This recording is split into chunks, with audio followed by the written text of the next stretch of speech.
നമസ്കാരം. Raf talks ഫുട്ബോളിലേക്ക് ഏവർക്കും സ്വാഗതം. FC ബാഴ്സലോണ ഈ സീസണിൽ പലപ്പോഴും സ്ഥിരതയില്ലാത്ത പ്രകടനമാണ് നടത്തിയിരുന്നത്.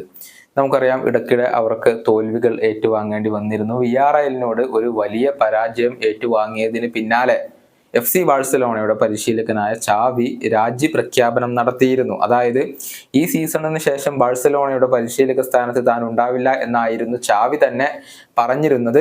എന്നാൽ ഈ പ്രഖ്യാപനത്തിന് ശേഷം തകർപ്പൻ പ്രകടനമാണ് ഇപ്പോൾ ബാഴ്സലോണ നടത്തിക്കൊണ്ടിരിക്കുന്നത്. അവസാനം ആ ഒരു പ്രഖ്യാപനത്തിന് ശേഷം ഇതുവരെ ഒരു തോൽവി പോലും ബാഴ്സലോണക്ക് അറിയേണ്ടി വന്നിട്ടില്ല.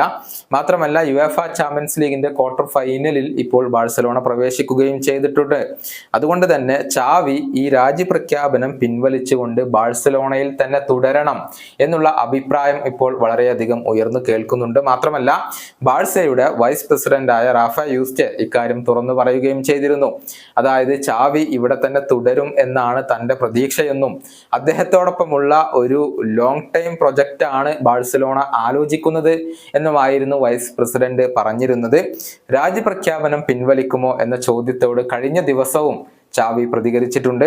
അദ്ദേഹത്തിന്റെ വാക്കുകൾ ഇങ്ങനെയാണ്: ഇത് എന്റെ ഭാവിയെക്കുറിച്ച് ചിന്തിക്കാനുള്ള സമയമല്ല, മറിച്ച് PSG-ക്കെതിരെയുള്ള മത്സരത്തെക്കുറിച്ച് ചിന്തിക്കാനുള്ള സമയമാണ്. നമ്മൾ പടിപടിയായി കൊണ്ട് മുന്നോട്ട് പോകണം. ഇതുവരെ ഒന്നും തന്നെ മാറിയിട്ടില്ല. പരിശീലകനെ പുറത്താക്കുന്നതിനേക്കാൾ നല്ലത് ഈ സീസൺ അവസാനിക്കുന്നത് വരെ തുടർന്ന് പുറത്തു പോവുക എന്നുള്ളതാണ്. അതാണ് ക്ലബിനും നല്ലത്. ഇതാണ് ബാഴ്സലോണയുടെ പരിശീലകൻ പറഞ്ഞിട്ടുള്ളത്.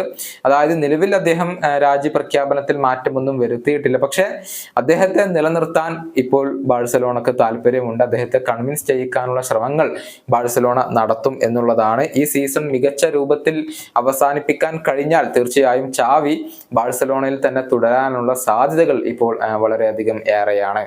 ഈ വീഡിയോയുടെ അവസാനിപ്പിക്കുന്നു. കാണാം.